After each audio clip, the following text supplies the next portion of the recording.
Hello and welcome to my presentation for the Science of Consciousness 2020 conference online. My name is Nino Kadic and I'm a third-year PhD student at King's College, London. This presentation is called Dynamic Selves, an outline for a new type of panpsychism. So I'll start by defining what panpsychism is. And it is the view that consciousness is a fundamental and ubiquitous feature of reality, or to put it simply, that consciousness is everywhere, that everything is conscious, and so on. Now, some of the ways to motivate panpsychism include the intrinsic nature argument, which says that the world cannot be wholly dispositional, or defined wholly in terms of what properties will do given certain conditions. It has to be grounded in intrinsic nature, something categorical. And the best and potentially only candidate to play that role of the intrinsic nature is consciousness, or at least that's how many panpsychists see it. This idea was made famous by Bertrand Russell, and indeed it has inspired many different Russellian views, Russellian physicalism nowadays, Russellian monism, Russellian panpsychism, and so on. But it was also discussed, for example, by William Seeger and many other panpsychists. Now, the other argument in order to motivate panpsychism, also a well-known one, is the anti-emergence argument, which says that if consciousness is irreducible and strong or radical emergence is impossible, then consciousness must be fundamental. Now, this idea was discussed by Thomas Nagel, for example, and Galen Strawson, famously. The third reason, or the third way of motivating panpsychism, is very recent. It was discussed by Hedda Hassel-Merck, Philip Goff also, and Carl Pfeiffer in maybe a slightly different way. But the gist is that we only ever perceive mental causal powers, so it is more parsimonious to conclude that all causal powers are mental. And this is the experience of causation argument for panpsychism. Now, I will not be arguing for any of them in this presentation because I just take panpsychism to be true. Rather, I will be arguing that the version of panpsychism that I will present is better than any other version of panpsychism out there, simply because it avoids the combination problem. And the combination problem is the most pressing issue for the theory. It is simply the question of how smaller or small subjects can combine to form larger subjects. Specifically, the worst version of this is the subject summing problem. The question of how can smaller subjectivities sum into larger subjectivities. And this was famously discussed, and you will see this quote in every panpsychism book nowadays, by William James, who said that take 100 of them, of feelings, shuffle them and pack them as close together as you can, whatever that may mean. Still each remains the same feeling it always was, shut in its own skin, windowless, ignorant of what the other feelings are and mean. The private minds do not agglomerate into a higher compound mind. And this is the conclusion. So basically the idea is that subjects simply cannot combine. You can put many of them together. There is nothing that necessitates the coming about of a new, ontologically new subject. Feelings in this context might mean either phenomenal qualities or subjects. And obviously when we interpret this to pertain to subjects, you get the worst version of the combination problem for panpsychism.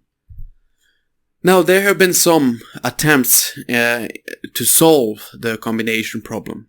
For example, combinatory panpsychists try to solve the combination problem by postulating special types of relations or identifying already existing relations in the world as special or as involving a phenomenal element that would enable combination or aggregation of subjects. A recent and I think quite influential example was by Philip Goff, who argued for the phenomenal bonding relation, which coincidentally also inspired this presentation. Some of them argue that we simply do not know how to solve the combination problem yet, but we might in the future, or that there might be something about consciousness that we do not know yet that might make it intelligible how subjects could combine. Galen Strawson, for example, mentioned this, or by simply deflating the issue. They sometimes say that the problem is not as serious as it seems, and so on. Emergentist panpsychists take larger consciousness, for example human consciousness, to be fundamental as well. So it emerges from lower level subjects in the sense that it is causally dependent for its existence on them, or via fusion, for example, as William Seeger and Hedda Hassel-Merck have discussed.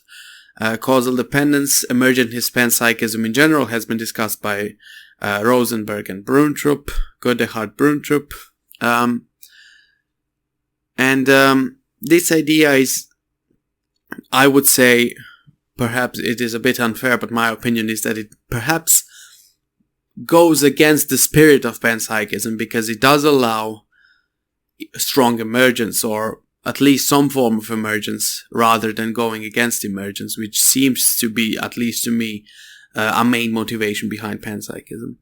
However, without discussing these solutions further, I'm saying that my solution is advantageous because it involves neither emergence nor combination, and it is aimed against using physicalist vocabulary such as combining, aggregating, and so on when discussing consciousness, as if we are talking about Lego bricks. You just put them together and you get a larger subject, right? So I think that's not the best way of talking about subjects combining or subjectivity in general. But that's kind of beside the point. It is a very clear proposal, I think, and it doesn't necessarily involve this talk of physicalist vocabulary. I just felt necessary to mention the motivation behind my theory. So I call it phenomenal routing. It was inspired by Philip Goff's phenomenal bonding, as I mentioned. And phenomenal routing is the idea that fundamental subjects can stand in a relation that enables them to share or route or reorganize the phenomenal qualities that they instantiate or possess in order to create a dominant fundamental subject.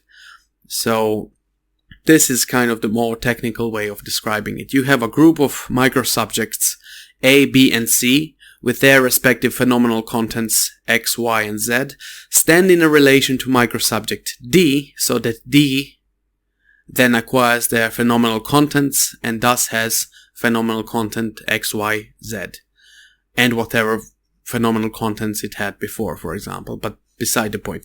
So what I'm saying is that fundamental subjects can relay information about their phenomenal contents into one specific fundamental subject, which then serves as the center of experience, thus enlarging its original phenomenal content. So the only growth in complexity that happens here is not by aggregation, not by combination. There is no emergence and so on. It is simply the case that one of the fundamental subjects grows in internal complexity. Internal here meaning phenomenal complexity, right? To illustrate this in a really clear manner, let's say that I know 100 facts. I learn one fact more, and that's how I grew in phenomenal complexity, right? So it just acquires the phenomenal contents of the other fundamental subjects. Microsubjects is just a different term for the same thing, or at least it has access to their phenomenal contents. But this difference I won't discuss today. I think that, so the gist is, many subjects can route their phenomenal contents, so to speak, into one of them, which plays the dominant role. Now, but what is this dominant subject or dominant fundamental subject?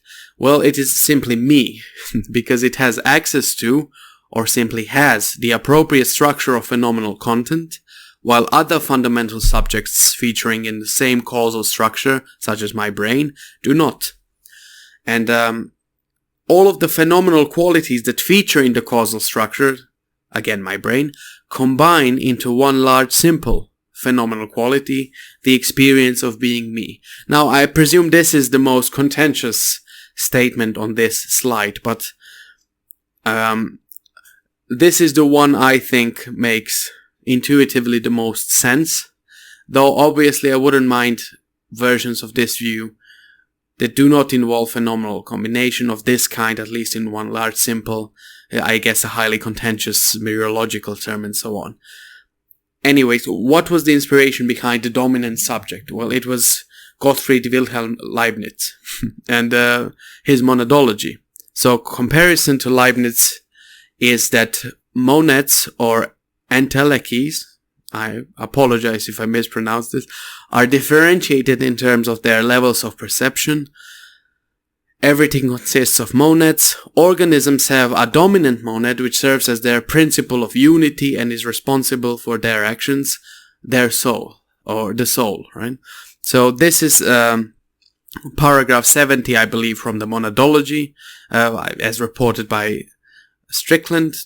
So Leibniz says, from this we see that each living body has a dominant entelechy, which in the animal is the soul, but the limbs of this living body are full of other living things, plants, animals, each of which also has its dominant entelechy or soul.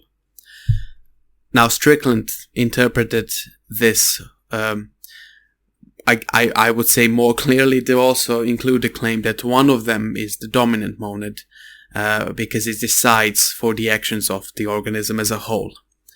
And this is really the motivation behind my theory. I even thought of calling it monadic panpsychism or Leibnizian panpsychism rather than dynamic, but I will explain later on why I choose dynamic selves, dynamic panpsychism, and so on. Now, the advantages of my theory, and by the way, this is a symbol for a monad, I believe, is that there is no combination of, or I apologize for the typo, or aggregation. Dominant fundamental subjects do not need to combine or aggregate via some special relation, or we don't need to identify an already existing relation as the special relation in order to create a larger, more complex subject. Rather, they are autonomous, but they interact. So it's all about them being rather in some sense an interaction, an interactive state, so to speak. There is also no fusion or superseding happening, so as in, Merck and Seeger, combinatorial fusion and so on, because here the dominant fundamental subjects, they do not fuse in order to create a new subject that either replaces them then or contains them in a way. There is also no need to postulate such a relation. Rather, they simply enlarge the phenomenal or expand the phenomenal content of one fundamental subject among them. There is also no strong or radical emergence. There is nothing which is ontologically new. The subject was already existing. It just gained other phenomenal qualities. Everything happens at the level of the fundamental subjects through a hierarchy, so to speak, of interaction that leads to one of them becoming the dominant monad. Subject. See, the inspiration is just coming through. Simply in virtue of it having access to the content of the entire causal structure, for example, the human brain. So, these are the advantages of phenomenal routing. But obviously there will be many objections, I presume, to this view, because it is quite radical, so to speak. However, I think that none of them is as pressing as the combination problem or the subject summing problem, which simply might be impossible to solve. So I will discuss three maybe very common objections that I have received also while discussing this with colleagues and friends and so on. So the first one is the naive objection. What happens when the dominant fundamental subject simply leaves the brain, either because of damage or natural degradation? The second is the homunculus. English problems. Objection. Does my view lead to an infinite regress of small observers of or homunculi in my brain? And the third is the empirical objection. Neuroscientific research suggests that consciousness is not centralized or localized in one specific region of the brain. So how is my view, which seems to specifically say that one fundamental particle is the center of consciousness or the center of consciousness and experience, how is my view compatible with this idea that consciousness is a decentralized network of going ons in the brain? And some replies here, this is very wordy, but I'll try to summarize. I'm also running out of time. So I argue that there are at least two relevant types of phenomenal routing. One is static and one is dynamic. In the static case, all fundamental subjects of the brain, for example, route phenomenal information into one specific dominant fundamental subject. This doesn't avoid the third neuroscience objection, nor the first one. So in the dynamic case, which fundamental subject plays the dominant role changes constantly, perhaps frequently, and perhaps in a manner isomorphic to brain processes. I find the static version unconvincing, and I actually picked the dynamic option since I think it avoids the naive objection and also the neuroscience objection. So I call this the empirical objection. So I call this view dynamic panpsychism.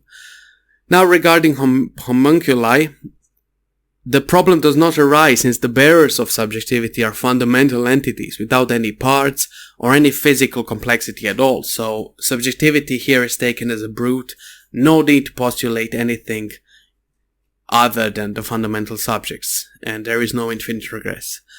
The third objection about the consciousness being delocalized, I think is compatible with my theory since I say that there is no one static center of consciousness. They change, perhaps, like I said, in a manner isomorphic to brain processes. And the entire brain is responsible for consciousness and the contents of consciousness, while the ever-changing and dominant fundamental subjects merely contribute as centers of experience in a non-static manner. So my theory implies that subjects are in a sense neutral. They are holders of phenomenal qualities, but it is contingent to which set of qualities they have at any given time. They are rather just empty centers of experience. Wahlberg and Tartaglia would say horizons of subjective presentation and so on. And Nino is just a particular set of qualities plus any fundamental subject, which serves as a center of experience and thus plays the dominant role. There is nothing about the subject itself, fundamental subject itself, that gives it any identity, but rather its identity is defined and constructed, so to speak, by the set of phenomenal qualities it has access to.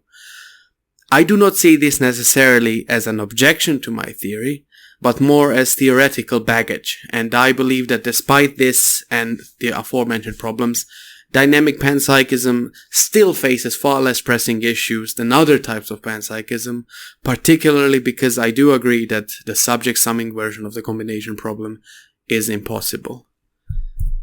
Thank you very much for your attention. I hope you liked the presentation, and I'm looking forward to hearing what you think. Bye. Hi, my name is Uziel, and I'm going to give a talk about consciousness.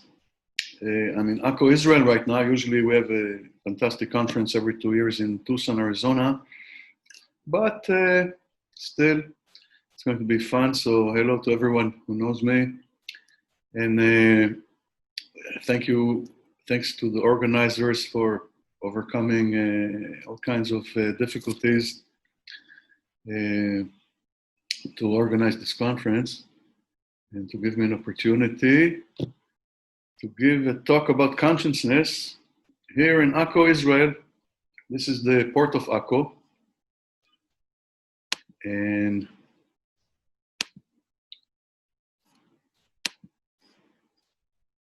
the name of the talk is Consciousness Theories and Strange Metals. And Uziel, Inspire Institute, Alexandria, Virginia. This is my email. The theory, or what I want to talk about, is a bit longer than the time I have allotted. So I will just refer to certain things, and then there are slides that you can go back to, and hopefully it's going to work out. The reason is that I'm really trying to combine a certain recent development in philosophy with a certain recent development in physics to try and produce a new kind of theory of consciousness, and I will explain. So the new,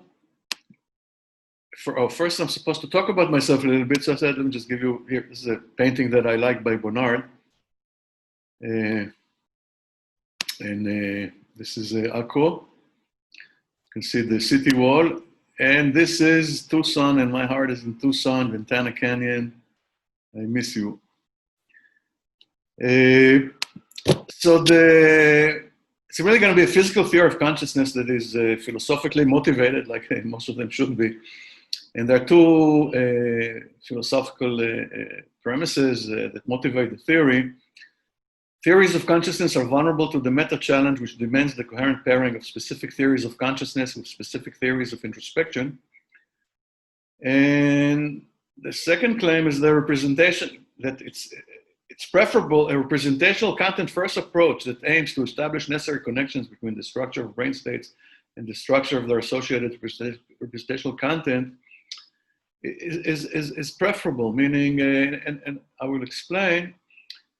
So we're gonna first try to deal with representational content. It's a naturalistic approach, and towards the end, so in the meantime, I'm gonna try to suspend questions about phenomenal character, but it is a strategic suspension. In the end, I will address it. And it has a physical part. The physical theory it's a physicalist, it's holographic. Parallelistic theory of mind, it's based on duality principles, especially strange metals, which are the manifestation of duality principles in condensed matter physics. And at some point, we're going to have to talk about many particle systems like brains. And hopefully, we're going to talk about empirical discoveries that can make a philosophical difference. In the end, I will give an example of a specific theory that I call the strange theory of mind. This novel theory is going to have some ingredients that go into it. Here, I have 9 ingredients. Meta-pram first approach, identify the pram intuitions to be explained, provide physical or topic-neutral explanation of structural mismatch and not P intuitions, and do that first. I will explain. I'll talk about necessary connections and talk about Uri Geller's hologram and Doris Tsau's coding. Which will lead me to a demand for a more radical parallelism. And then I will talk about duality principles in modern physics and information that can be simultaneously realized in completely different ways as a new development that can help me both with the meta problem and the heart problem. I will then talk about duality. I will have a strange enough example that involves the claustrum and Yin-Yang theory of reality. And I will end by talking about SMT, the strange metal theory of consciousness, talk about the solution of this theory, both to the meta problem and to the heart problem, which is really what I'm trying to do here. And this is what I mean by the meta-pram first approach. I first use the meta-pram, then I go to the heart-pram, and also a theory of consciousness should somehow answer both the meta-pram and the heart-pram. And this is what I'm trying to do when I end with this last slide. The meta-pram first approach in recent work in philosophy of mind convinces us that metaphysical theories of consciousness are severely constrained by the need to clarify the epistemic role of consciousness as a source of knowledge and justified belief. Stolzer and Smithies, 2012, Consciousness and Introspection. And just pay attention to that. The problems of matter giving rise to consciousness and that of consciousness giving rise to proclamations of consciousness. And I mean, I should have clicked here. Oh no, the problem of matter giving rise to consciousness, but consciousness can give rise to reports of consciousness. When you say I am consciousness, presumably it's caused by consciousness. How does consciousness act on your brain to announce itself? So the two problems are just as hard, and the approach I'm talking about is more symmetric. It tries to actually use the two problems as a vice. Take a theory of consciousness, put it in between the hard problem and the meta problem. You're applying pressure now from two directions. You have to explain a metaphysical theory of consciousness on the one hand. On the other hand, you have to explain a theory of introspection that explains how consciousness acts back on matter.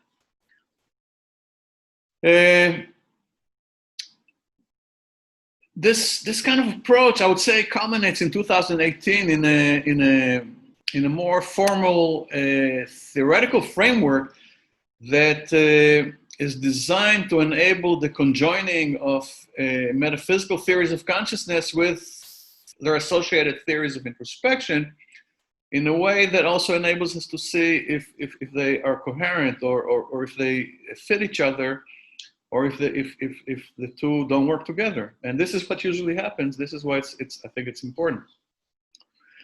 Now, Chalmers, as a first approximation, and what's kind of new about this approach is that he says, okay, the first thing, he actually offers a specific procedure. He says, first, provide a topic-neutral explanation to our problem and conscience reports.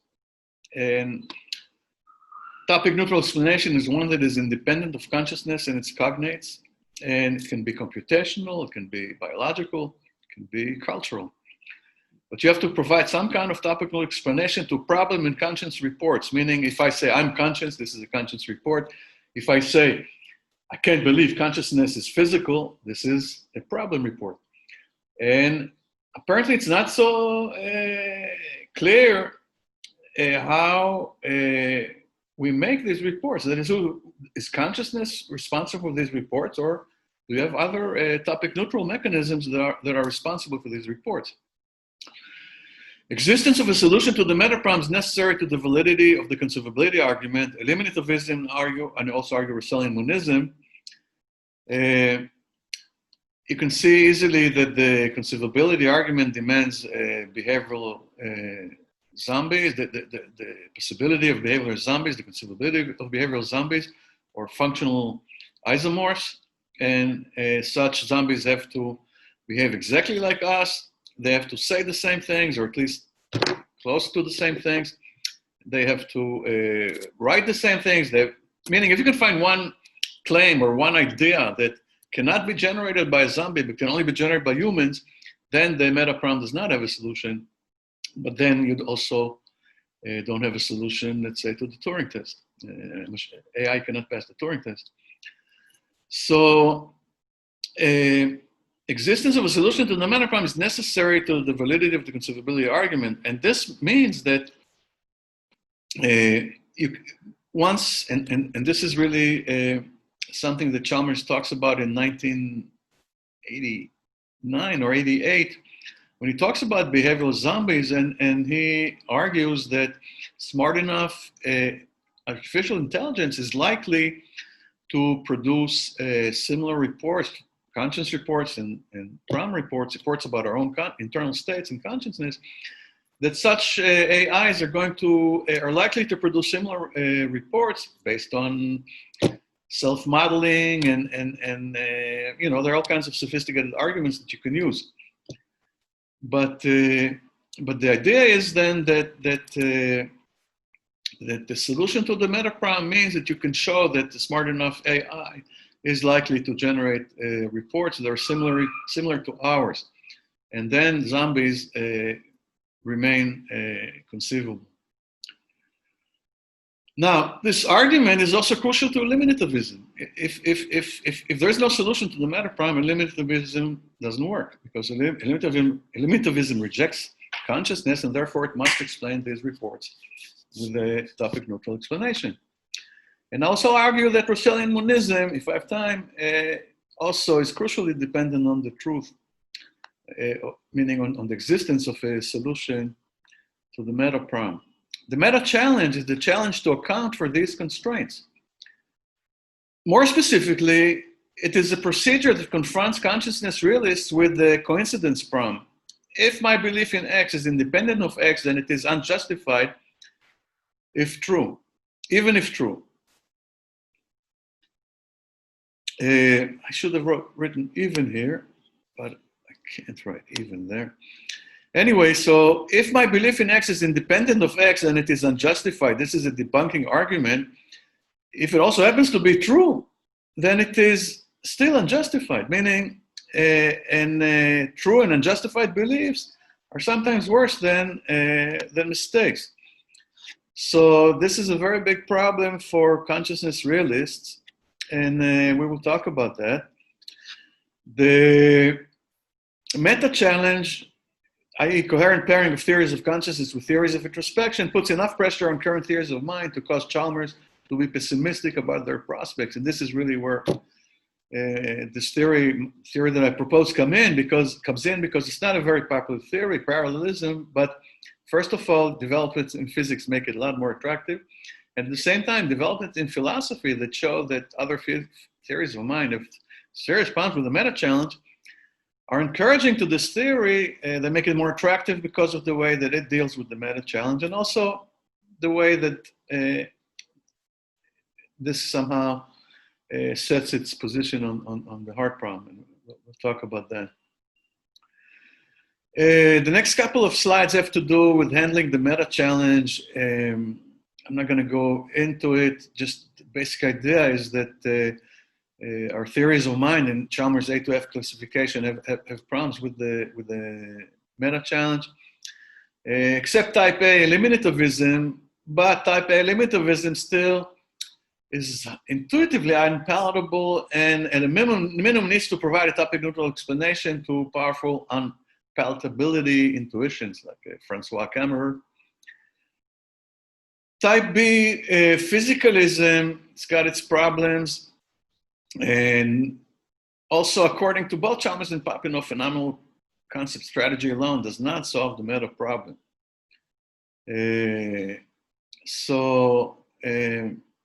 If you go on, type C physicalism does face Chalmers' structure and dynamic argument, which is relevant to phenomenal character, but not to representational content, structural mismatch intuitions, and not P intuitions, and I'll talk about that. Type D dualism just doesn't work. It's a no-starter. Type E interactive dualism, consciousness can act back on the brain, but that is incommensurate with the causal closure of the physical, opening up new explanatory and metaphysical gaps. So it's an extravagant theory. Type F monism, Russellian monistic theories have always had problems with mental causation, and the meta challenge makes things worse.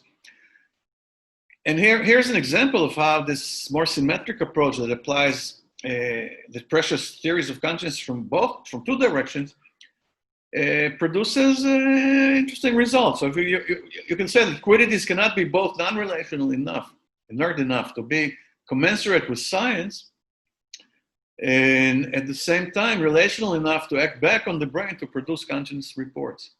So in a way, this approach forces type F monism into a dilemma.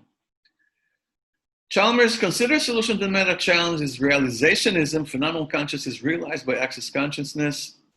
However, this still has problems. Russellian monism's way of avoiding epiphenomenalism is not enough to overcome the meta challenge without something like phenomenal powers that, like, it's a phenomenal power strategy, like Hedda Mort, that, like type E theories, should be rejected for metaphysical extravagance and lack of economy. So let's identify the key problem intuitions to be explained. If we're going to use some kind of a meta-problem approach, you have to set up some meta-problems and then ask whether, how the theory handles the meta-problems.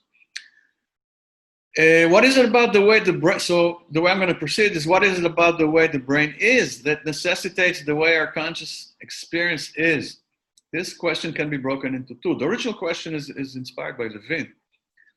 The question can be broken into two. What is it about the structure of representational content that is necessitated by the structure of the brain state that generates it? This is the question motivates the theory, the physical theory that I propose here. And this is because it's easier than what is it about the way the brain is that makes phenomenal character the way it is. Phenomenal character is non-structural, and a search for necessary connections between two structural information latent domains obviously is easier. So the structural mismatch intuition then is leading, this leads us to the next meta problem, and I'm going to call this the structural mismatch intuition to be explained. Why does it seem to us that the exquisitely correlated structures of phenomenal states and the brain states generating them cannot possibly have necessary connections? Why does it seem that providing such necessary connection is harder or different than in ordinary scientific cases? And there's also our not P intuition. We have good reasons to believe that consciousness is identical to a material brain process, but we also have very good reasons to believe that it is not. And this is the not P intuition, and the strange mental theory of consciousness accepts P, but denies not P, because it is ideally suited to reject the not P intuition on physical or topic neutral grounds. A duality-based physical explanation of the problem intuition that not P is what I will appeal to, and for this we're going to talk about duality. And let's just remember then that the strange mental theory of consciousness provides a topical neutral explanation to two important problem intuitions: the structural mismatch problem intuition and the not P problem intuition. And here, I don't want to get into this, just kind of a little thought experiment that tries to convince you that if you take thousands of holograms and their associated holographs, and you try to use, which seems to lack necessary connections. When you look at the patterns of holograph and hologram, they're very different. They seem to lack necessary connections, but they're related through the Gabor transform. So obviously, they do have necessary connections. But if you don't know that, then you might be puzzled. You might come to believe that they don't. And so this is really what I'm talking about here. And this is what I'm talking about. And I'm saying that if you would try to take thousands of holograms and their holographs and use big data and deep learning to try and deduce the Gabor transform, and this can probably be done, then that would be relevant to what we're asking here. It's certainly something you'd have to do first. And it's not such an easy problem. I don't know that anyone has ever done it. I think it can be done, but I'm not sure. I've talked to some people who said that it can't. Will they discover the Gabor transform? And this is important because recent work in face coding makes it possible to make measurements on a couple of hundred well-selected neurons to predict which learned face out of thousands of primate is looking at. Meaning I can connect a couple of electrodes to something like 300 strategically placed neurons in a primate's brain that train the primate to look at thousands of faces, collect the data, analyze it, and then gain the ability to determine which face out of thousands the primate is looking at just by looking at the results of the recording. And this obviously establishes some exquisite correlations between the brain and the brain states and the presentational content generated by those. But it's still a brute connection. It's not really a necessary connection, is it? So at what point do brute correlations turn into something deeper? Can we use big data approaches similar to the ones revealing the Gabor transform to discover such transforms, even fuzzy? And would those solve the structural mismatch problem? We need a more radical theory, and we need it first because I'm still mapping two physical domains, so it's not radical enough. And also there's a problem of the causal structure of these systems.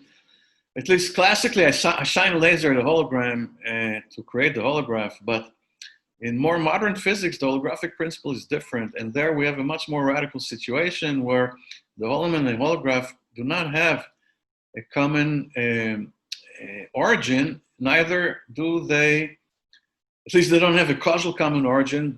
There's no third entity that acts on them. And also there is no, the hologram and holograph do not act on each other. So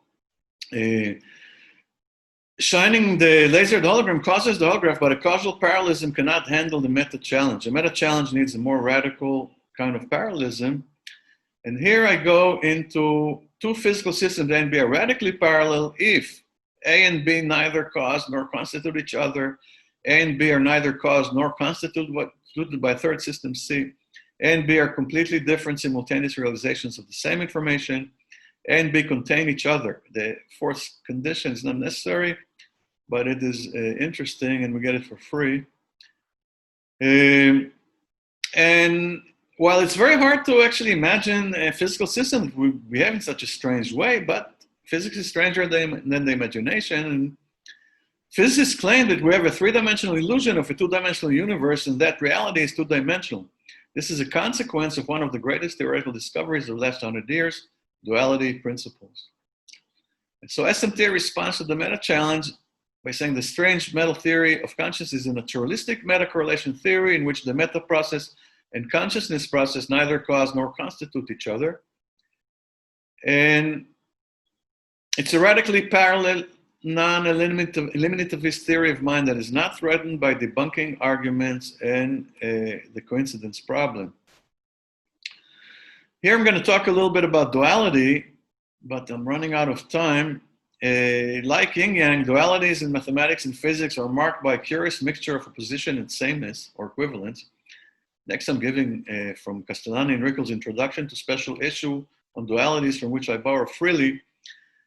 I'm mentioning many different kinds of dualities and the way in which it is used in physics and math. It's not simple. There are arithmetic duality, projective duality, wave-particle duality, electromagnetic duality, string duality, and so on.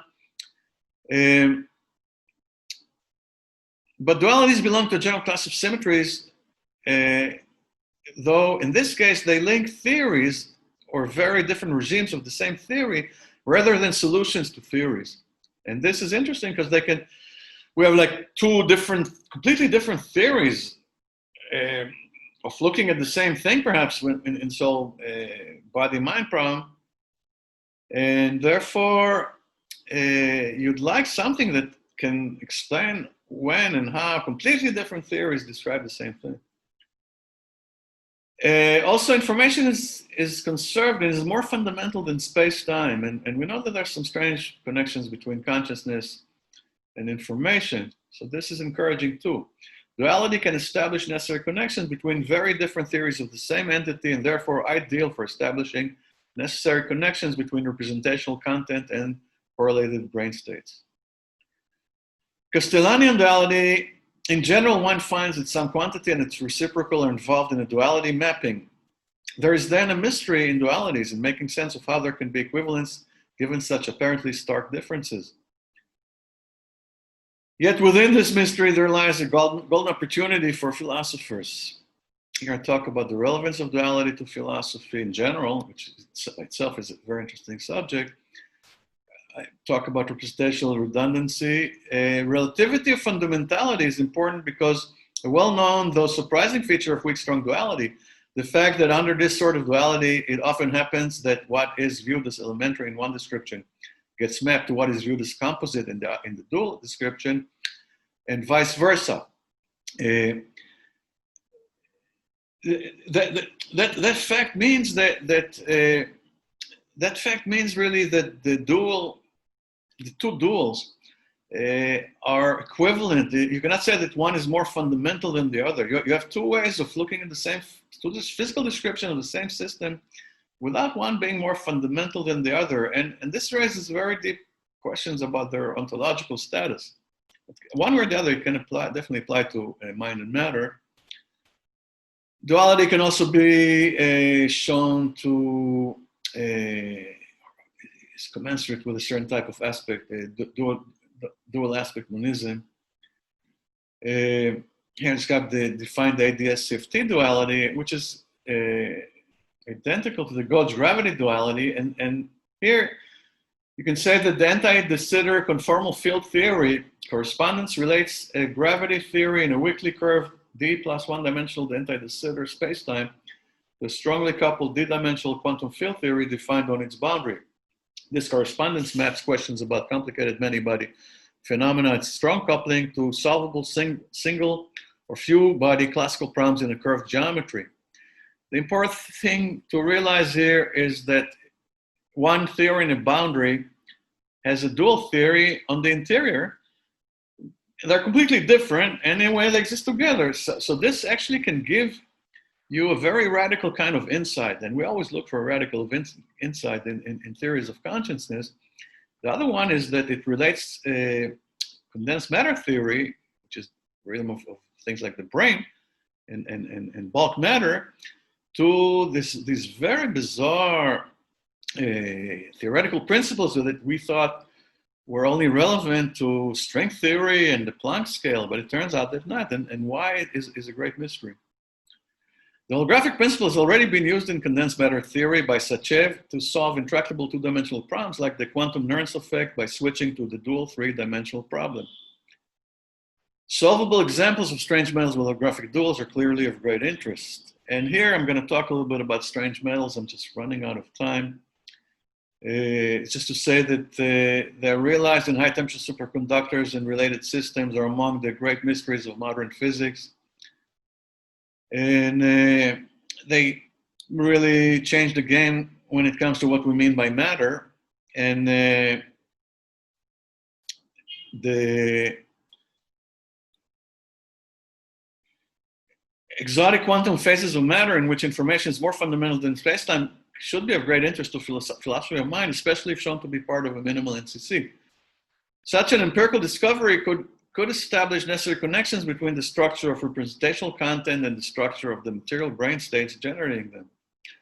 Self-referential structural properties of brain states could be related to phenomenal character in the dual domain. This is important. I'll mention that later. As I said, strange metals problematize what we mean by matter, which is also good for the mind-body problem. And there are good reasons to believe that our own universe is really a two-dimensional surface containing two-dimensional subsystems that generate three-dimensional illusions, or better, systems that access the three-dimensional view dual to the surface.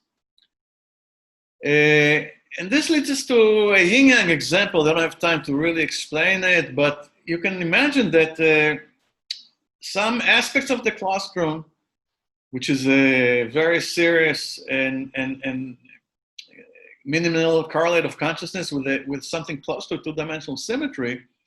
Imagine some aspects of this claustrum were shown to be constituted by something like a two-dimensional strange metal, or it's really a strange metal-like state of matter. That would be very interesting, because it would mean that there's a very good chance that our reality is likely to unfold in the classical phenomenal 3D state dual to the 2D brain surface. I talk about that a little later. And eventually, as part of this 3D unfolding, we discover brains that harbor 2D surfaces, that harbor three-dimensional dual realities, and so on. So in a way, the dual entities contain each other. Yin has a little yang and vice versa. So this is why I use this I call it the Yin-Yang example, because it's the only theory that gives you something like that.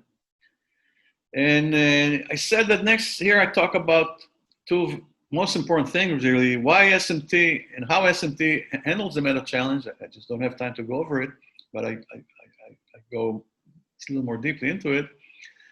And then in the end, I go back to, like I promised, to the question of phenomenal character. And when it comes to phenomenal character, I talk about the duality and the conceivability argument, and which is essential to a successful theory, because successful theory should somehow deal both with the heart problem and the meta problem. And I hope this theory has done that. So thank you, and I'm sorry for going over the time. Hello, my name is Ethan Makulec. Thanks for tuning in.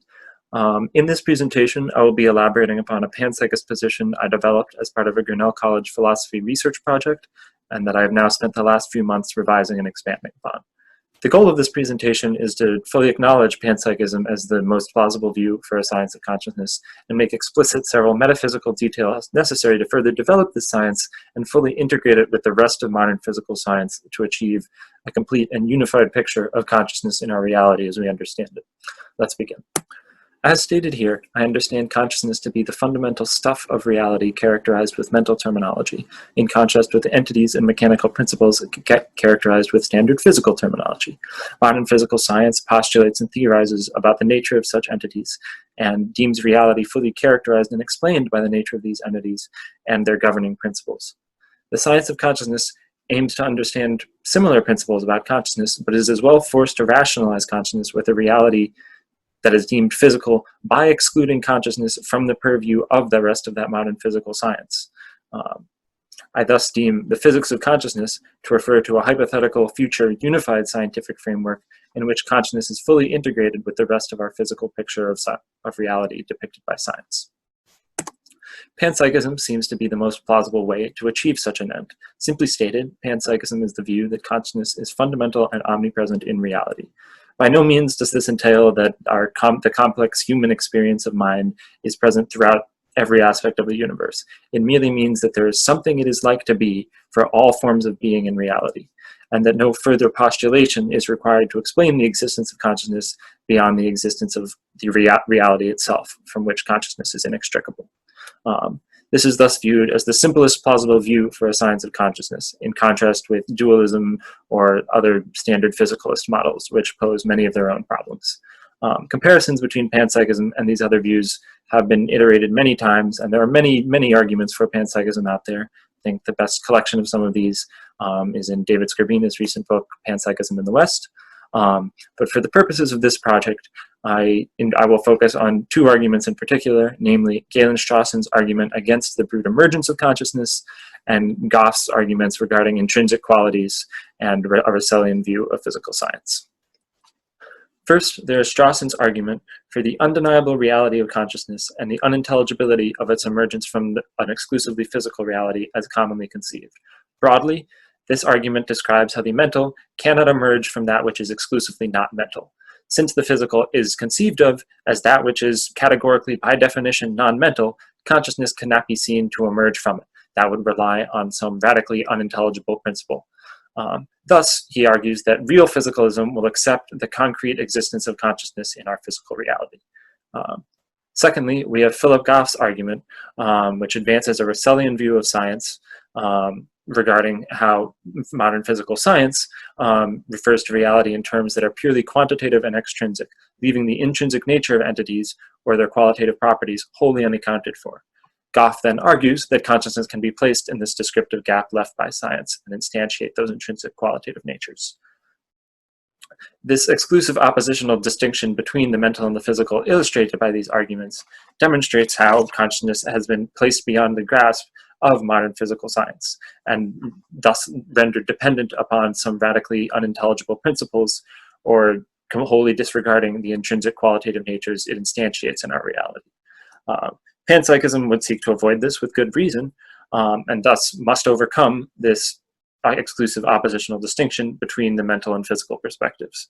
I propose that the mental and the physical can instead be conceived as merely different descriptive methodologies employing intrinsic versus extrinsic measures, qualitative versus quantitative properties, in conceiving of reality, but not reflecting any strict ontological divide in reality itself.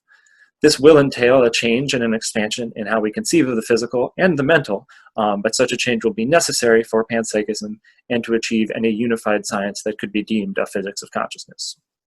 These concerns are directly relevant to the combination problem, which is commonly conceived as the primary obstacle for any panpsychist view.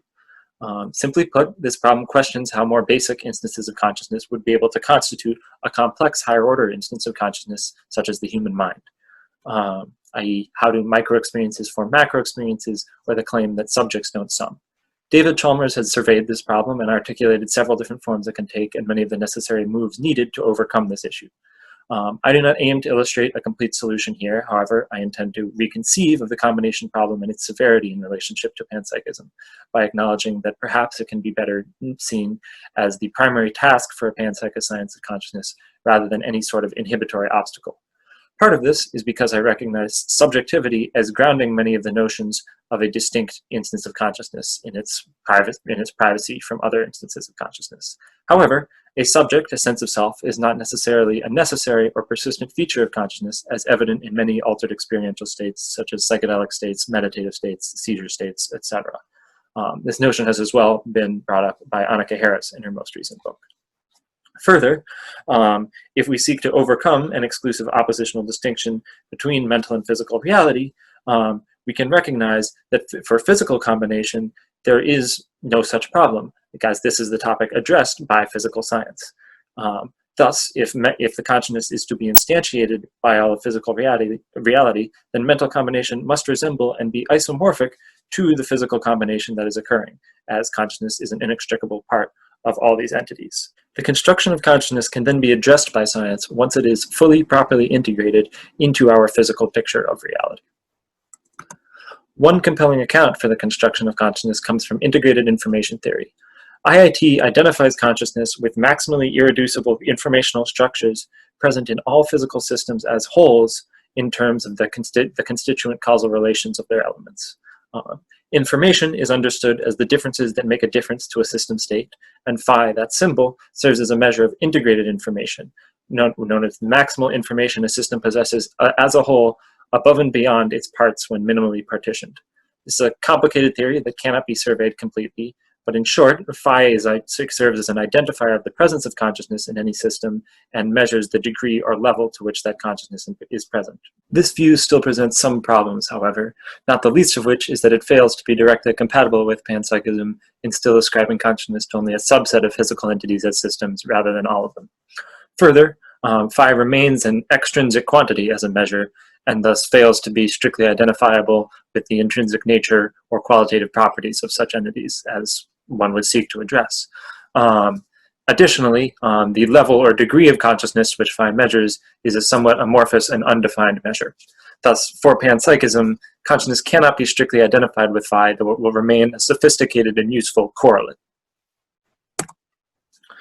To identify and explain what aspects of consciousness phi correlates with and render IIT fully compatible with panpsychism, there are some modifications that can be made. Foremost among these modifications are suggestions made by Hidehasel-Merck regarding the exclusion postulate and coarse graining currently employed by IIT. As IIT stands, only the spatiotemporal graining of a system that renders maximal phi for that system is considered relevant and determinant of consciousness, while more finer-grained component properties are excluded from relevance.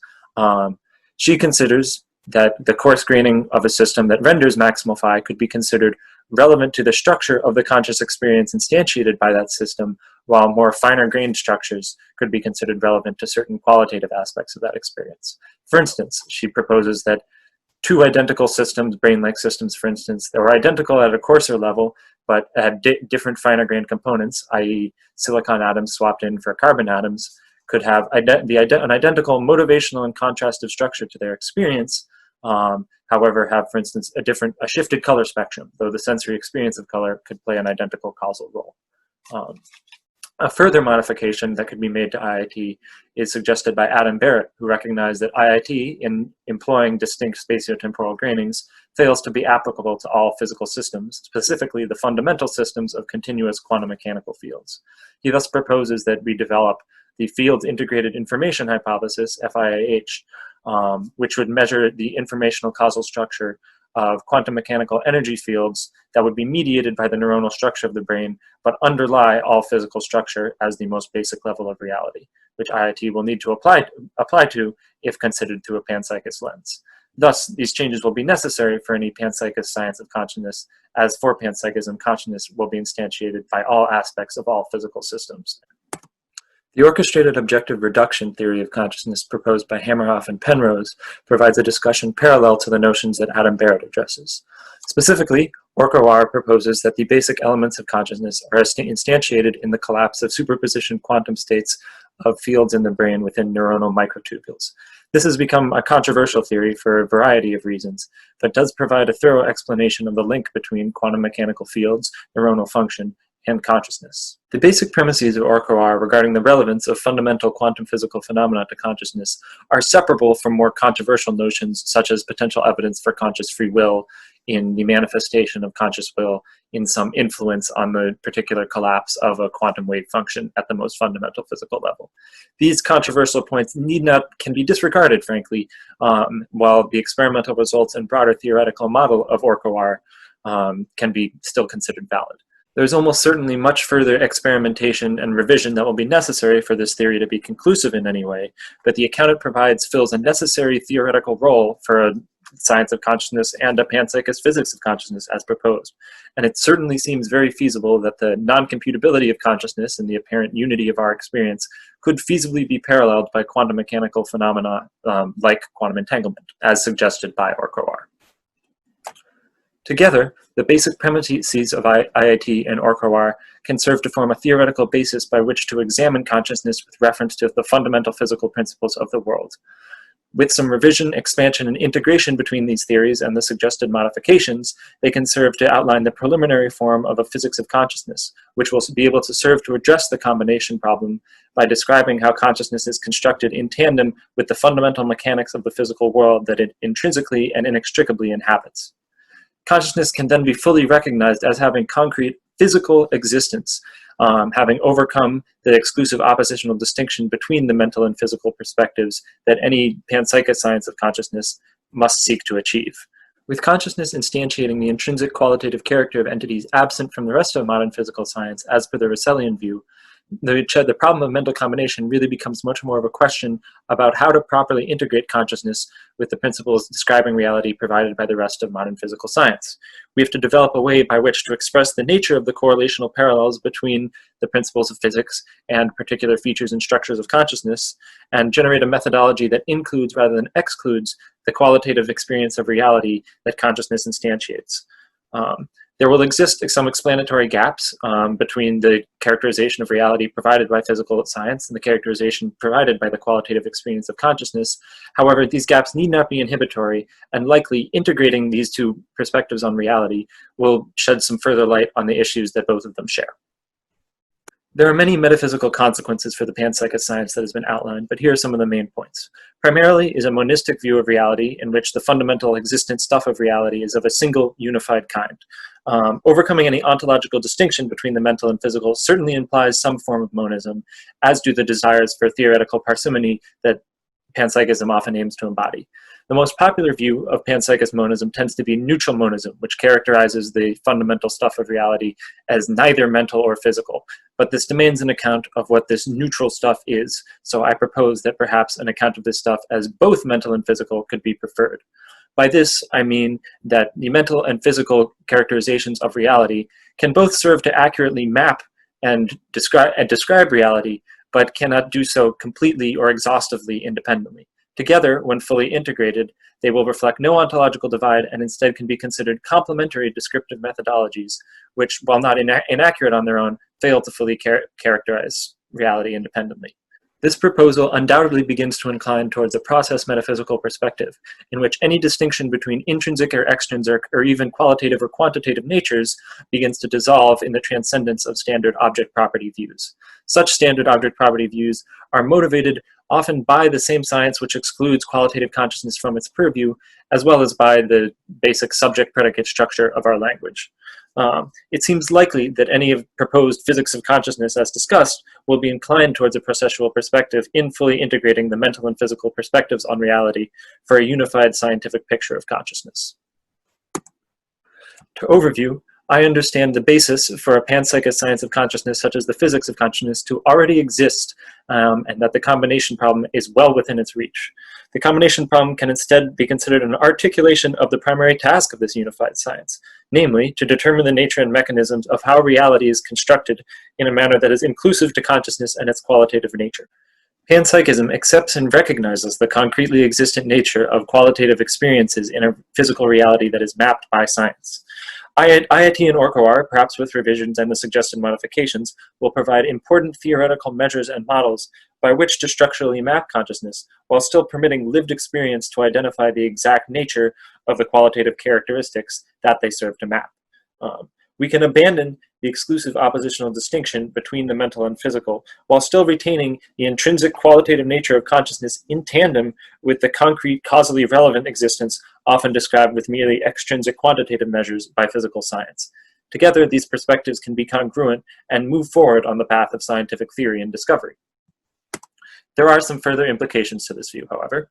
For instance, IIT can perhaps better be conceived of as providing correlational measures of the presence and complexity of subjectivity in identifying distinct informational wholes relevant to consciousness.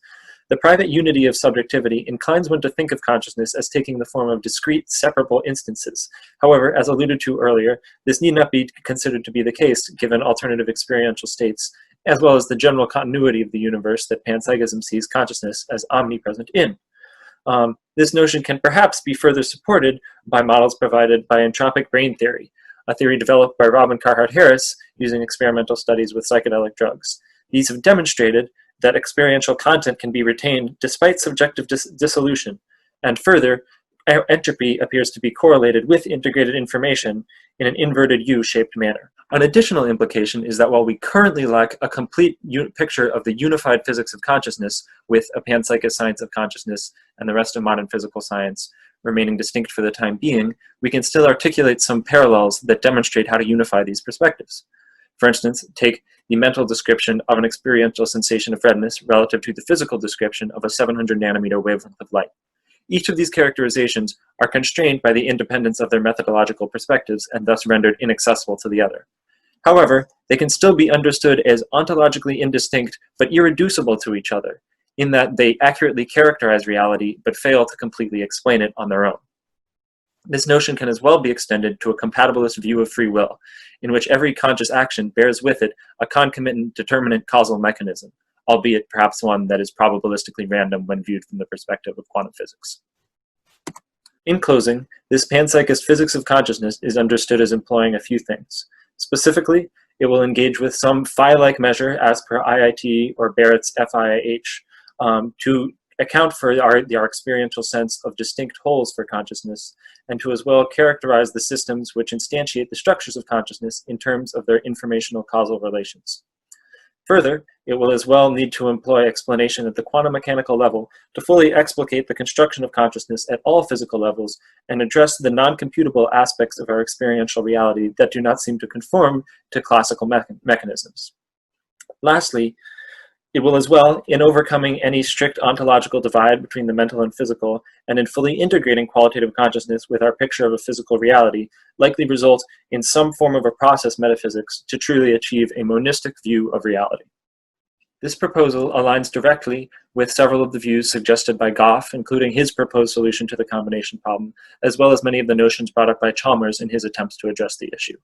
I merely attempt to introduce some further details and specific theoretical proposals to advance some further progress.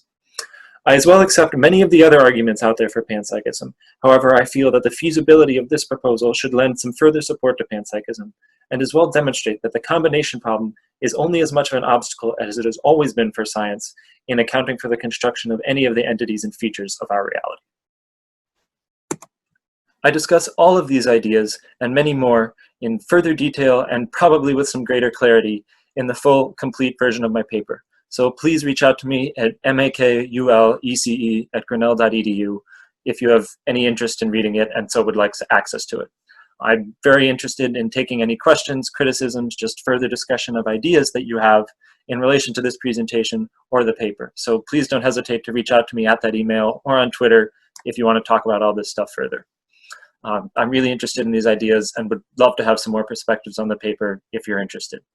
Thanks for watching. Thanks for listening. Bye. My name is Brian Scott Archibald. I'm an instructional student assistant, graduate teaching assistant in the philosophy department at San Diego State University. I'm here at the Science of Consciousness Conference 2020, virtual online version in the era of COVID, to discuss with you the hard problem of consciousness. Now, I certainly wish that I could be with you in person to have a lively discussion, but I guess we'll have to embrace the new normal, the new technology, do this asynchronously, and get on with it. So I hope you will enjoy my presentation on the realization of consciousness. Thank you. I'm Brian Scott Archibald of the Philosophy Department at San Diego State University, and I'm here to discuss with you at the Science of Consciousness Conference 2020, the hard problem of consciousness, and my theories on how we might be able to solve that hard problem. And so I present to you Realizing Consciousness. Now I'm starting with two primary propositions. Physicality entails sensitivity, and existence entails unity. You can use these two propositions to help solve the hard problem. And before we get into that discussion, I want to make sure that we've got some operational definitions out of the way. I take physicality to be the manifest objective state of that which exists, the objective ontic facticity of this red apple, if you will. What this red apple is in and of itself. Now, phenomenality, I take as the manifest objective expression of physical entities. The objective presentation to the world of this red apple as this red apple.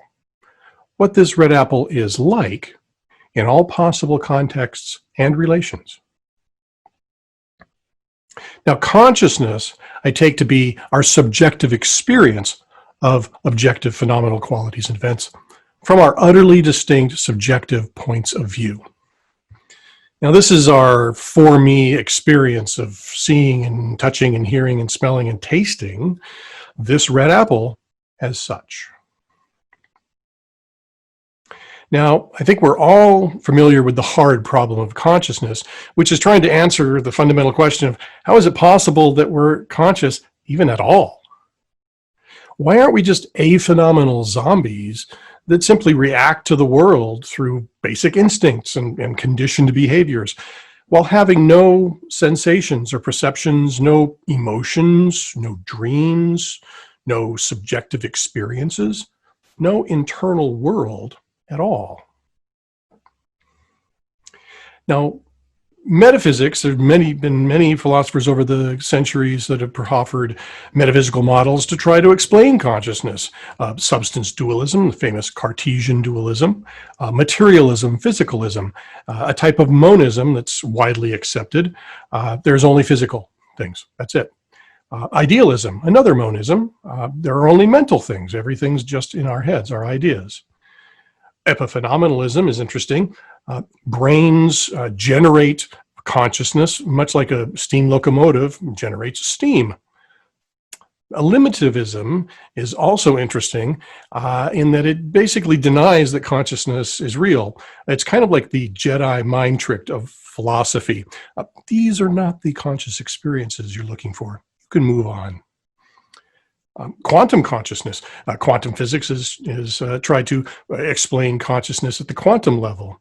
And of late, Russellian monism, neutral monism, panpsychism, panprotopsychism, cosmopsychism, panqualityism. These models have gained a lot of traction with philosophers like Chalmers and Goff and Strawson, Seeger, Merck, who are championing them or at least discussing them.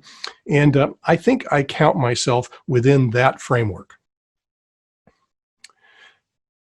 But regardless, the dominant theory we seem to have widely accepted is that brains have a causal relation to consciousness. Our brains are causally linked somehow to our consciousness. If we affect our brains, we affect our states of consciousness. If I get brain damage, my consciousness is damaged. If we stimulate different parts of the brain, maybe the subject sees red or tastes the apple. Obviously, stimulating these portions of the brain is leading to changes in our states of consciousness. So there seems to be a strong causal relation between brains and consciousness. But that's the problem, right? That's part of the hard problem. So how can this electrochemically charged 3-pound lump of salty fat give rise to something that is itself not salty, not fatty, weighs nothing, and has no electrochemical charge or properties at all? That's essentially the hard problem that we're dealing with. But if we want to explain consciousness with brains, well, they're physical entities. Therefore, they're subject to the laws of physics. So if brains are to explain consciousness at some point, the laws of physics should be able to explain consciousness, at least at a reductive level. But Bertrand Russell was keen to observe, and others have as well, that physics really only describes the behavior of physical fields and forces, but it doesn't really describe the fundamental nature or essences of what those fields and forces truly are. Physics postulates fields and forces as highly powerful explanatory and predictive devices that work very well. And I'm saying that physics is making a big assumption in order for those fields and forces to work. Physicality entails sensitivity is my proposal. And that simply means that quantum physics assumes that quarks are fundamentally aware or primordially sensitive entities.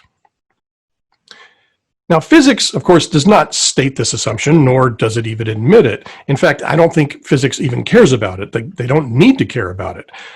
Physics is concerned with describing the behaviors very accurately of fields and forces.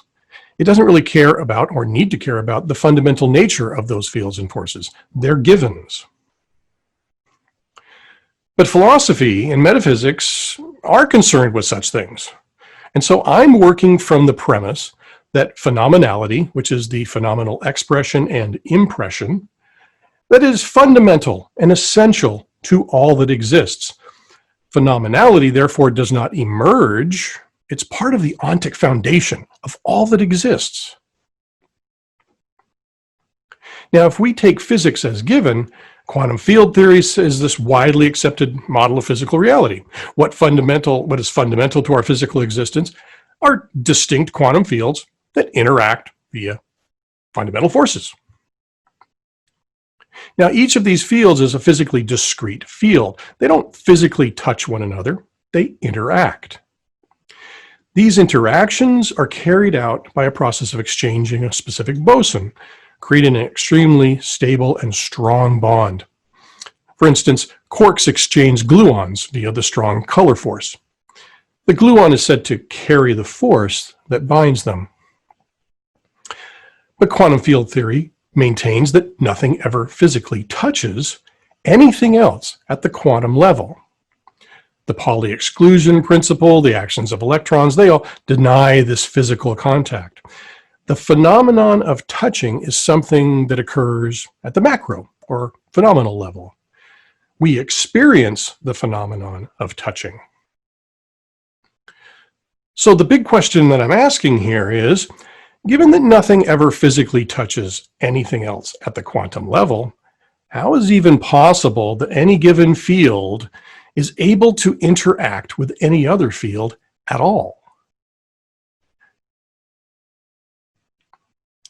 Now, quantum field theory is, of course, going to say it's the fundamental forces that initiate and govern these interactions. But that's just begging the question. It's fundamental forces influence wave functions because wave functions are influenced by fundamental forces. It doesn't get us anywhere. We need to answer a more fundamental question, and that is, how can these physical forces influence these physical fields in any physical manner if they never physically touch? There's an unstated assumption. There must be a non-physical mode of interaction that occurs at the quantum level. Otherwise, we have spooky action at an extremely short distance. A quark must be able to sense that there is another quark that is locally available to interact. Every field must be aware of other fields simply in order to initiate the exchange of a boson and establish some interaction. Else, we've got nothing. We've got bupkis. Two quarks walk into a bar. Nothing happens. In other words, quantum field theory assumes as essential to its model that fundamental fields are aware of, or sense, some primal qualities, aspects, properties of one another, simply for them to interact at all. Now, we can call this fundamental awareness primordial sensitivity. For any quantum field to be primordially sensitive, however, to any other quantum field, each field must also express itself in some non-physical way in order to be sensed. There has to be something sensed and to be sensed. Something expressed in order to be sensed. Call this non-physical expression primordial phenomenality. This revelation does not entail that there is some additional non-physical field, however, that is responsible for these interactions. It's already assumed. Rather, it implies that each of these fundamental forces of quantum field theory necessarily includes some non-physical aspect of awareness, of primordial sensitivity and phenomenality as part of those interactions. There is no need to posit any further laws to account for this sensitivity. We don't need to change the standard model. It's baked right in. So it is this primordial sensitivity and primordial phenomenality that are essential to all physical interactions to provide the touching to prompt those interactions. Without such fundamental sensitivity and expression, no interactions would ever occur. Even completely random interactions could never occur. Now, this does not entail that quarks are fully conscious entities. Quarks need no conscious states. They don't need to ponder their own existence. They don't need to navel gaze. There's no quality of what it is like to be a quark. But it does entail, however, that quarks must be aware of other quarks through some highly elementary form of non-conscious sensation.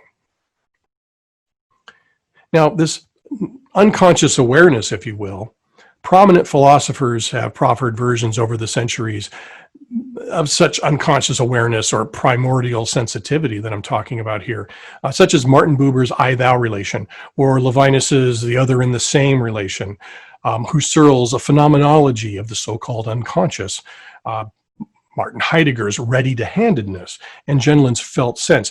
I think these are all manifestations or different conceptual frameworks of the same fundamental primordial sensitivity and phenomenality that I am discussing here.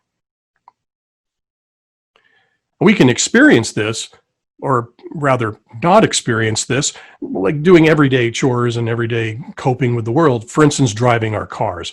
We make countless conscious and unconscious decisions driving our cars based upon a wealth of conscious and unconscious information that's being thrown at us, and both consciously and unconsciously aware of it, simply to get from point A to point B. You know, we're driving along and we're not thinking about all the cars, all their colors and models. We're not thinking about all the lines, and we're not conscious of all the signs and the signals and all the different dangers and warnings that are going on around us. Typically, we're conscious of what's for dinner tonight. When is my next paper due? When does the party start? These are things that we're consciously thinking of while we're unconsciously completely aware of everything else that's going on around us and coping with the world quite well. But this is not simply non-conscious background processing of raw sense data. We're demonstrably aware of it, just not consciously aware of it all the time. So the fully realized consciousness is not necessary for awareness to occur. We can characterize such unconscious awareness as preconscious or protoconscious, since at any given moment we might become fully conscious and fully experience that awareness. The potential for consciousness is always present, but not always realized. So this protoconscious awareness, this primordial sensitivity of quantum fields, is more primitive than conscious experience. Protoconscious awareness is the natural state of quantum fields, and force is its expression. Protoconscious awareness is what allows fundamental fields to interact. Every quantum particle field, therefore, has the innate potential for consciousness. The potential for consciousness as part of its essential nature. It must have it simply in order to interact with anything else at all. So I've got a valid argument here. I think it's sound too, but it's certainly valid. So we can run through this. Premise one, quarks can bond only if they interact. Well, that's premise of quantum field theory. Quarks can interact only if they're aware of each other. That's my stated premise, my proposition. Quarks can bond only if they are aware of each other. That's a hypothetical syllogism between 1 and 2. Quarks can bond, a premise of quantum field theory. Therefore, quarks are aware of each other. 3 and 4, modus ponens. And we can also fully validate this by running a reductio ad absurdum by assuming that quarks are not aware of each other. Therefore, we got quarks cannot interact. That's a modus tollens with 2 and 6. Quarks cannot bond, 1 and 7, modus tollens again. And therefore, quarks can both bond and not bond. We've got our contradictory statement. Reductio ad absurdum validates the argument. So panpsychism is the theory that all fundamental entities are protophenomenal, primordial expression, and protoconscious, primordial sensitivity. Since quantum field theory requires that all quantum fields be both protophenomenal and protoconscious, they assume that, it follows that if quantum field theory is true, then panpsychism is true. Now, physiophenomenalism is the model that I am promoting here. Physiophenomenalism is the unified physical and metaphysical theory of both quantum field theory and panpsychism as a single physical and psychical or physiophenomenal universe. A type of positively neutral monism. That's related to the negatively neutral Russellian monism, but rather in the both sense here. So Russellian monism is a neither nor. It's a neither physical nor mental, whereas physiophenomenalism is both physical and mental. Since both quantum field theory and panpsychism are true, it follows that physiophenomenalism is true. Physiophenomenalism argues that quantum field theory is simply ungrounded without primordial awareness, unconscious experience. Physiophenomenalism is non-constitutive. It does not argue that primitive quiddities constitute or sum up to complex qualities. Rather, physiophenomenalism argues that naturally unified physiophenomenal expression is the natural realization of complex physiophenomenal qualities as such. Therefore, the physiophenomenal world is presented by, to, and for itself as a fully formed, fully unified physical and phenomenal whole, with all possibilities and contingencies naturally accounted for within that presentation. And this brings us to the problem of unity and my second proposition, which is existence implies unity. So natural unity and the combination problem of the hard problem of consciousness asks, why and how are physicality and phenomenality unified? And we've already talked about phenomenal expression, but the subject summing problem is a classic problem of why don't we have hundreds of trillions of different micro subjects, micro consciousnesses, rather than this single unified consciousness that we have. I am one conscious entity, not 600 trillion different conscious entities, one for every quark that composes my body and brain. The unified experience problem is, it seeks to explain why my experiences are unified gestalts. Why am I not just thrown at, from the world, all these myriad of micro experiences thrown at me into some disparate melange? Why are all my experiences unified as these gestalts? On the other hand, the unified qualities problem seeks to discuss how it is that the world itself presents itself as a unified gestalt. These experiences, these phenomenal events are unified. They're not hundreds of trillions of different kinds of sensations or sense data thrown at us completely in completely random forms. So we can try to explain the combination problems perhaps by explaining it with an active process of constitutive unification of these phenomenal primitives from the bottom up. Now, that's highly problematic. And Russellian monism and panqualityism and other models like this, they seek to discuss how these phenomenal primitives can be summed up and unified. Now, we could do this perhaps by positing, as Immanuel Kant did, some active subject, like transcendental subject, that actively unifies the manifold. And in unifying the manifold, the transcendental subject is conscious. But that entails the epistemic baggage of noumena, idealism. We need to establish how we subjectively construct our own independent world, and that somehow that corresponds with each other world that is independently constructed by other minds. How do we get this unified, shared ideal world? So there's some baggage there. Now, we could let the objective world do the work itself. We could say that the world itself actively unifies unifies the manifold, if you will, that actively works to constitute reality by summing up all these different elements. Active summation, unification of phenomenal primitives into complex phenomenal structures. Now, this is akin to Putnam's ready-made world of intrinsic causality and intrinsic properties. But as he argued, and as Hume also argued, is where is causality itself in such a world? I think Putnam and Hume were rather successful in arguing that there's no intrinsic causality that we can find. Rather, causality is just an explanatory device that we provide.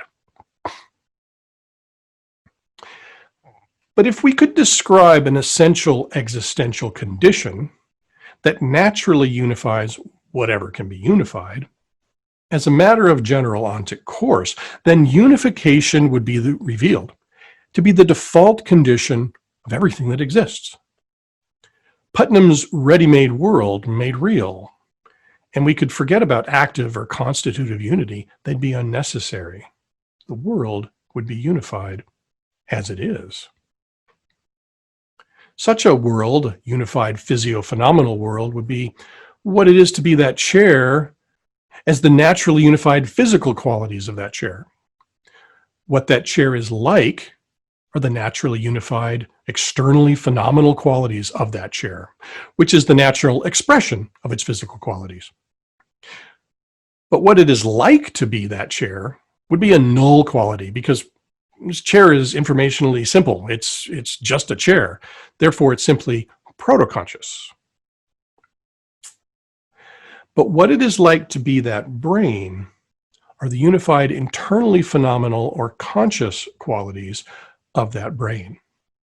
The realization of that brain's primordial sensitivity of its own primordial phenomenality. This would be the internally reflexive physiophenomenal impression of its own physiophenomenal expression. Consciousness is thus a contingent condition of the functionally relational structure of a sufficiently complex and informationally integrated physiophenomenal system, a brain. Consciousness can be realized by such complex functional relational systems because they are natively composed of primordially protoconscious and protophenomenal primitives. It's built right in. The potential is there, and brains actualize it. So the unity that I discuss here of this natural unity is, I think, because of the unity of haxity of all particulars that provides the essential mechanism or existential condition and the explanation of how everything is naturally unified. The haxity of any given entity is the primordial thisness of that entity. It is the maximal indexical unity of everything this entity is like, and is like to be. Now, the essences of haxeities, the fundamental nature of haxeities, is that they are non-qualitative unities. but they are unities of the qualitative and non-qualitative relations of the given entity that they unify. Haxeity is the unity, not a member of the unity. The set of all chairs is itself not a chair. The haxeity of a brain itself is not part of that brain. Nor can it be an abstraction of the relation. It is the ontic and ontological unity itself of that relation. It makes the relation possible. Now, if we take the cosmos to be one thing, if we take it as one big simple, every expression of the plurality derived from the cosmic unity always manifests the maximal unity of the primordial haxeity of the cosmos. It's this cosmos, this haxeity, this one thing. Every manifestation of the plurality of that also expresses that primal haxeity. The maximal cohesion of all actual and potential physiophenomenal entities and relations is the natural ontic and ontological condition and expression of all that exists. The primordial haxeity of the cosmos is the ontic ground of everything. So our consciously experienced world, the physiophenomenal world, hangs together because that is the natural state of the ready-made physiophenomenal world that presents itself to us as such. As part of that world, we relate directly to the objectively physiophenomenal expression of that world. And our unique subjective points of perspective establish our subjectively distinct experiences of that objective world. We interpret the world from our subjective point of perspective. We directly experience the objective world from that subjective point of view. So we don't have hundreds of trillions of points of view, one for each quark that compose our brains and bodies. We have one subjective point of perspective. Our subjective haxeity provides our indexical ontic and ontological perspective. I am this conscious being with this point of perspective. Our haxeity drives an indexically unique stake into the hypokimenon of existence, the fabric of being, if you will. Think of the punt in the bottom of a wine bottle as a visual if you need to. That utterly unique ontological position has no specific spatial location, however, but it is necessarily tied to the physiophenomenal beings that we are. Our subjective point of view follows our bodies in all spatial contexts, yet cannot be specifically located within those spatial contexts, other than generally within our bodies, if you can even do that, even as that point of view contemporaneously follows with our physiophenomenal presence in time. If I have a pain in my big toe, my point of view is not from my big toe. My experience is of a pain in my big toe. My experience is located in my subjective point of view, which has no physical location. It has an ontological location. But our haxeity is a complex relational haxeity, not one of a simple primitive. We're not ourselves existential primitives like quarks. Quarks have haxeities.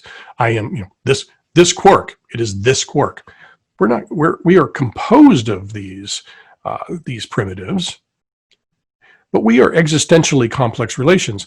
Therefore, it is the haxeity of the maximally unified relation that ontically and ontologically grounds me as this and only this subjectively aware individual. So in summation, if quantum field theory is true and panpsychism is true, therefore physiophenomenalism is true. And it is primordial cosmic unity and the universal manifestation of unity of haxeity that account for the natural unity of all consciousness, phenomenal expression, and experience. Basically, my two premises, my two propositions, physicality entails sensitivity, boils down to the primordial sensitivity and primordial phenomenality of the world. And existence entails unity is based on that unity of haxeity. Thank you very much.